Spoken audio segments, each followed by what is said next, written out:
Well, good morning, everybody. I'm Amy Pennekamp. I'm an attorney in Bill's law firm.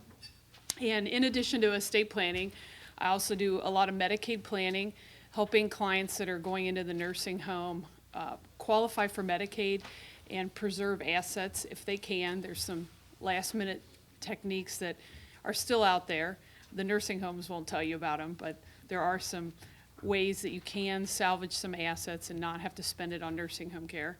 And I also do probate administration when somebody passes away, administering their estate through the probate court. So in this last session, we're going to cover the top 10 estate planning mistakes. I'm going to cover the first 5, and then Bill's going to finish out the morning with the last 5.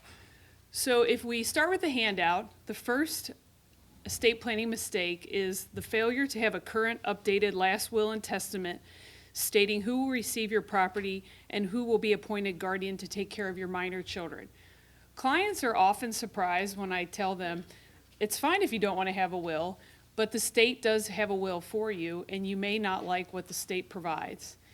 If you die without a will, each state has laws of intestacy, which basically states who will receive your property upon your death. And for instance, in Kentucky, if you die without a will and you don't have beneficiary designations on your assets and everything passes under probate, Kentucky law says half goes to your spouse, half goes to your children.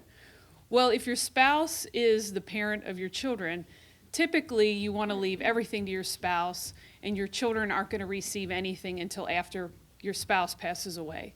So it's very important in Kentucky to have a will.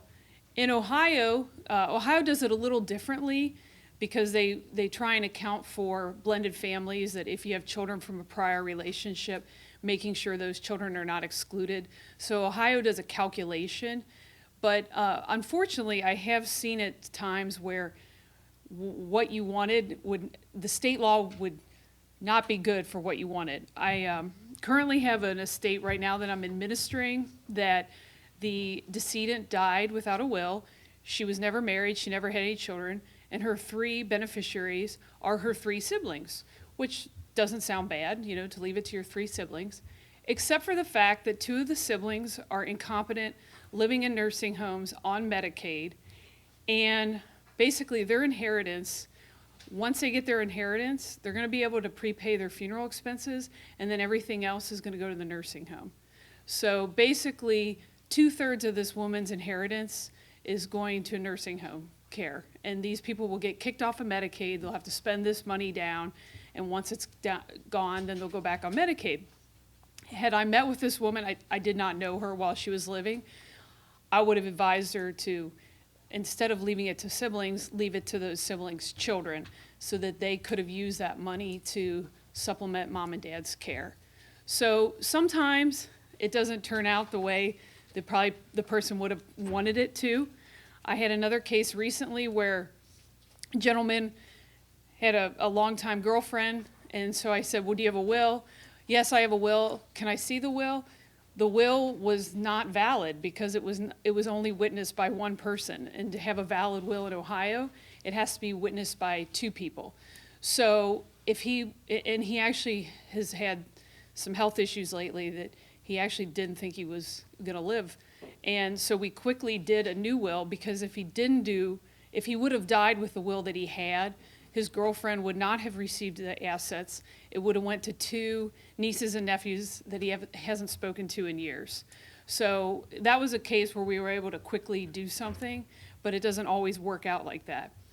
The other reason why you need a will is that if you have minor children, the will is where you specify who's going to raise your minor children if something happened to you and your spouse or the parent of that child. And again, I've seen instances where the wrong people come forward, because ultimately what happens is if a guardian needs to be appointed, the probate court has the ultimate say as to who that guardian will be. So if you have named a guardian in your will, as long as that person is a fit person, they don't have a drug, alcohol, or domestic violence issues, the court will defer to your choice. But if you haven't specified who should be the guardian, then the court has to decide. And family is going to take priority, and you may or may not want family to be the guardian, or you may want a certain family member as opposed to another family member. I had a client last summer who was terminal, and her husband had already predeceased her, and she had 3 minor children that she wanted very good friends to raise. So we did a will to make sure that if something happens to her, that friends are going to raise the children. Friends who live in Cincinnati, as opposed to family members that live in another state. She feels it would be traumatic for her children to have to move.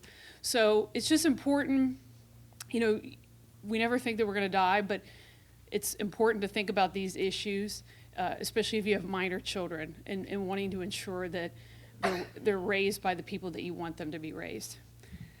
The second estate planning mistake is the failure to review and update your survivorship assets and beneficiary designations to make sure your assets are going to your heirs as defined in your estate plan. So maybe you did do an estate plan. Maybe you did a will. Maybe you're really on the ball and you did a trust. You can do all these things, but if you have beneficiaries on life insurance policies, 401ks, IRAs, if you have bank accounts that have a beneficiary on them, then it doesn't matter what plan you did, because those contract beneficiary designations will trump your will and they'll trump your trust. So, I just met with a young couple last week. We actually signed their trust. And so then we started talking about, okay, life insurance policies. We need to update those to make the beneficiary the trust. And they said, oh yeah, I think my mom, I think my dad, they're the beneficiaries of the life insurance policies. A lot of times you get a job, when right out of college, you put down a parent and you don't even think about it.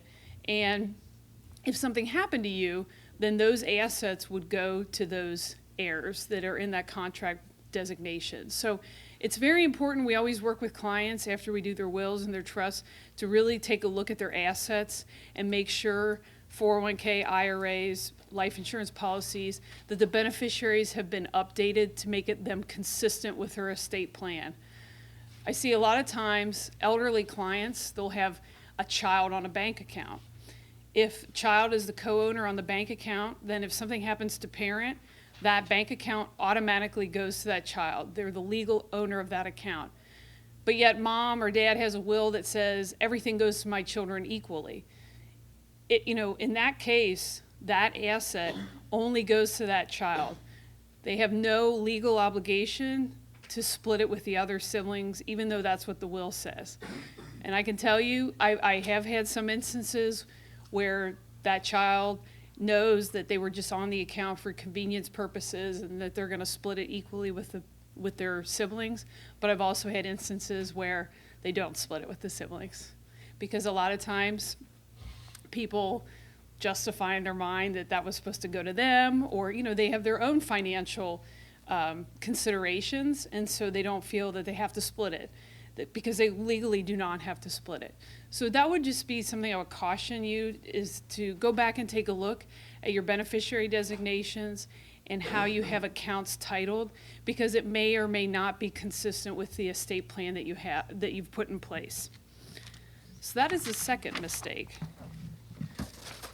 The third estate planning mistake is the failure to execute financial power of attorney and healthcare documents so your family can manage your finances and make your healthcare decisions if you are disabled or incapacitated. If you became sick or disabled, if you do not have a financial power of attorney, a healthcare power of attorney, and possibly a living will, and I'll explain what a living will is, then if you became sick or disabled, your family has to go to the probate court to get appointed your guardian to handle your finances and to make your medical decisions. A living will in Kentucky, the healthcare power of attorney and the living will are combined into one document. In Ohio, they're two. But the living will, which a lot of times you hear about in the news, the living will is your direction to your doctors that if you were terminally ill or permanently unconscious, you would not want life support, you would not want a feeding tube. So again, if you don't have these, then the family has to go to the probate court and get appointed a guardian. A guardianship is a very tedious process. It's an administrative burden. You have to account to the probate court for every penny that you spend on this person's behalf. you have to get pre-approval from the probate court before you can spend any money. And in Hamilton County, you actually have to get an attorney to co-sign on every check that you write from the guardianship account. So it really is an administrative burden.